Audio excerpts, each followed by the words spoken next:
Well, welcome to week one. We are officially off and running for our holism course.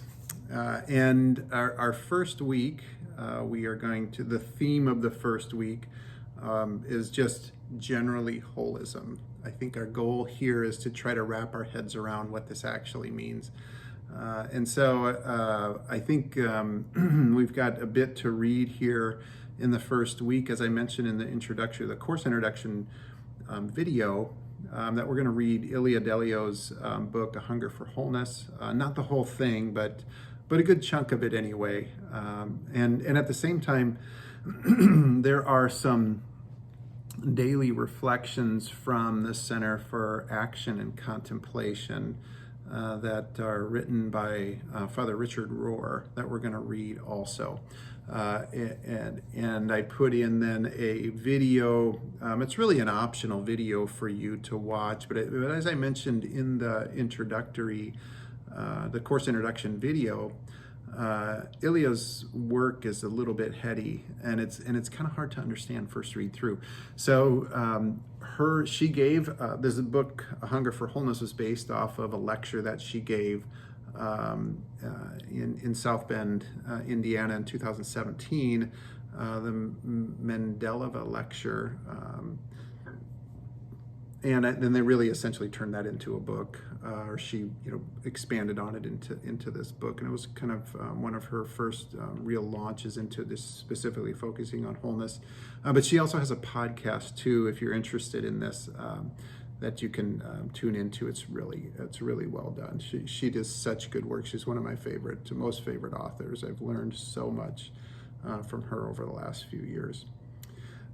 So there's a little bit of reading and watching to do to get ourselves up to speed. And maybe if you want to do it in this order might be a good idea, but I would say reach for the daily reflections from Richard Rohr. We're going to read some of his other stuff. If you're not familiar with him, he is the bomb. This guy is really... I just can't say enough about his work relative to helping us understand spirituality and relationship with God, and our positioning and clarity on so many things. I grew up. I never knew anything until graduate school that was outside of a private Catholic school. I grew up that way, going to a Catholic grade school, high school. I went to Creighton undergraduate, and then my first exposure to this was not being in God language classes, was in graduate school. But I have learned probably more from him than all of that combined over the last couple of years. He just is really so good. So some of this I work into where it makes sense, some of his work relative to holism, and some other topics we're going to talk about as we get going through in the course, because it just is such a good writer and offers such good clarity for this. So our goal is to say, okay, dude, what are you talking about for holism? Because I don't quite know what that means. I know what, obviously what a whole means, but how does that make sense for us relative to leadership and well-being, which is, if this course is supposed to say that holism should be our guiding principle for leadership and well-being, as the title says. How do I get started understanding that? So I think the readings this week will get us there. But if I were to do this, if I could guide you as your tour guide through this course, I would suggest reading Richard Rohr's reflections first, and then going to the video, Ilia Delio's video. It's about 120 minutes long, I think, so it's pretty hefty, just like her writing, and there's going to be a lot there. And then I would go to A Hunger for Wholeness book. I think that's probably a good strategy on how to tackle this week as far as the readings go. And then we have a discussion post. The discussion posts, as we will be consistent throughout the 8 weeks of this course. Your first post is due on Thursday by midnight, and then you have 2 reply posts that are due by Sunday at midnight. The course runs as our courses do in the graduate school, and now for this in the School of Medicine, from Monday is day 1 and then goes through day 7, which would be Sunday. So Monday through Sunday is how we operate the courses. So Thursday, Sunday is our pattern for submitting assignments and discussion posts, that kind of thing. Then you'll write a reflection paper. So look at the directions on the reflection paper. That's in the either blue line or the syllabus to get some guidance there. But it's a 3-page reflection paper. It isn't all meant for you to summarize everything that you've read. I think that's part of it. But it's also an opportunity for you to be able to talk about how what your thoughts are on what you read, what you heard, and to give some a little bit of personal opinion about that. So on the reflection papers, what I would encourage you to do, even though you need to, if you're going to provide any new information from some research that you've done or some other sources, is to cite those sources. In the Integrative Health and Wellness program, we use AMA as our source, as our guidance for how to cite work in our papers. But if you're used to using APA or some other referencing technique, just use those 2. This class is not one for us to get hung up on how to cite and if we're following the right way to cite our work. It's important in graduate school to make sure you cite your work and to know how to write, and so that is part of the evaluation, but not so much that I'm going to be evaluating that. That's not the purpose of this course. That's the purpose of other courses in the program, not this one. Just make sure you cite your sources if you're using them, and use the style that makes sense for you, that you're used to. If you're not using AMA style in your program, don't try to switch gears and use it for this class. It's not worth your time that way. Let's spend our time doing other things. So anyway, I think the other part of that, of writing this paper, is the reflection papers are, yes, writing is important. Good writing is important, but it's not as strict to, say, a research type of style for writing. So it can be loose. You can use first-person language in these reflection papers, and I would encourage you to do that if that is your comfort level for writing. That's completely fine in a reflection paper. At the end of this course, when we get into the research critique paper, it'll be more of a researchy type writing there, where first-person language is not something we should use there. But certainly all of these reflection papers, I would encourage you to write relaxed, in a relaxed style, in a reflective style that way. So those are the requirements here for the technical stuff out of this first week, is to just get ourselves introduced. It's the reading for Delio and A Hunger for Wholeness is the introductory chapter, and then the chapters 1, 2, 3, and 4, and then the conclusion. That's what the assignment is for this. So it's a hefty amount of work there, and you're going to read, as I mentioned in the other introductory video, you're going to read it and say, what in the world did I just read? I don't understand what this gal is talking about. And that's absolutely okay. That is expected, I think. I think for where we are in this course, being in week 1, trying to wrap our heads around it and not quite understanding it is absolutely okay.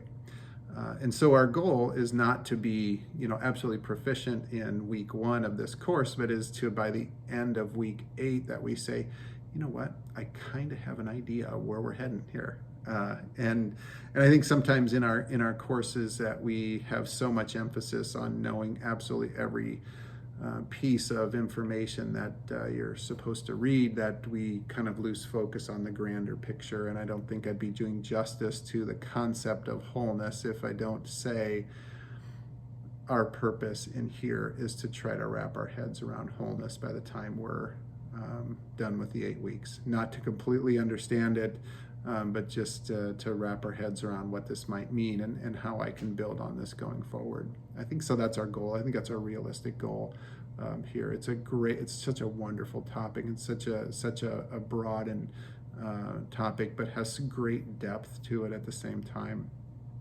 And hopefully you'll get an appreciation of that as we make our way through the next couple months.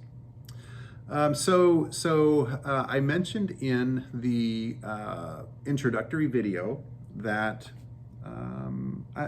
it makes more sense for me to start talking about this notion of wellness more so by using the language of wholeness. Okay, so back in the late 80s when I started learning about this stuff, wellness, I mean, there were,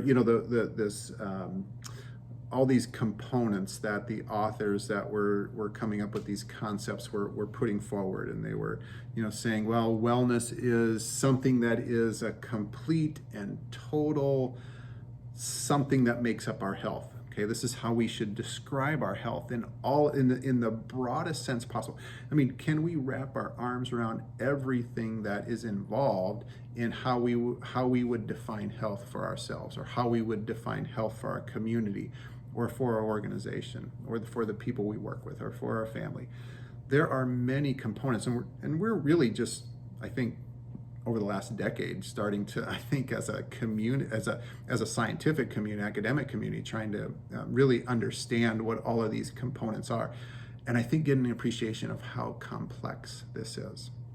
And I think that's a good place to be, because when this notion of wellness started, like, wow, there's just all of these components, and I think this is how I can label them. And some people had 8 of them listed, some people had 12, some people had 20 different areas that they said are included in wellness. And so it's this concept that was really broad.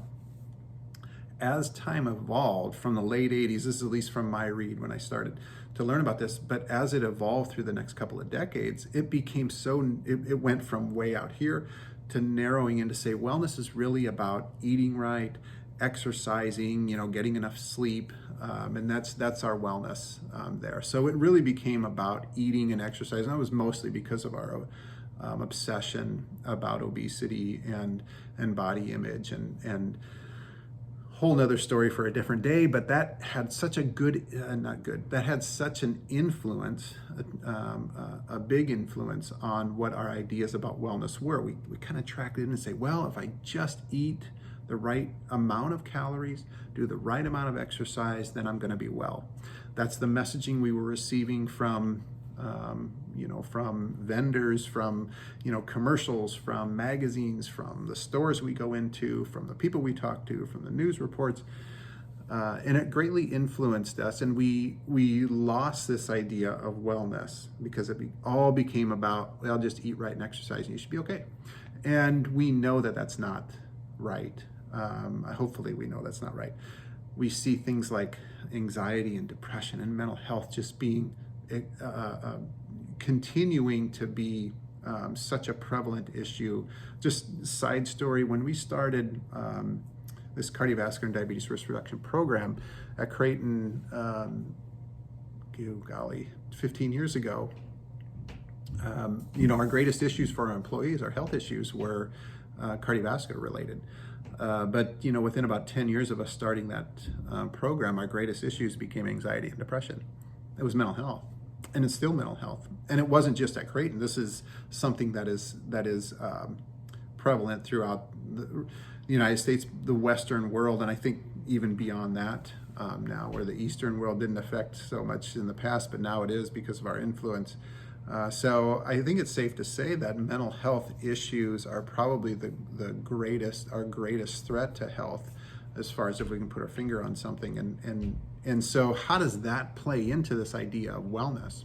It's not just about, I mean, I can eat right and I can exercise, and certainly that will help a lot for mental health. It'll help with anxiety, it'll help with depression, help with so many other aspects of mental health. And I'm just using one example here, but it doesn't cover everything here. There's something more to it. There's a greater depth to it.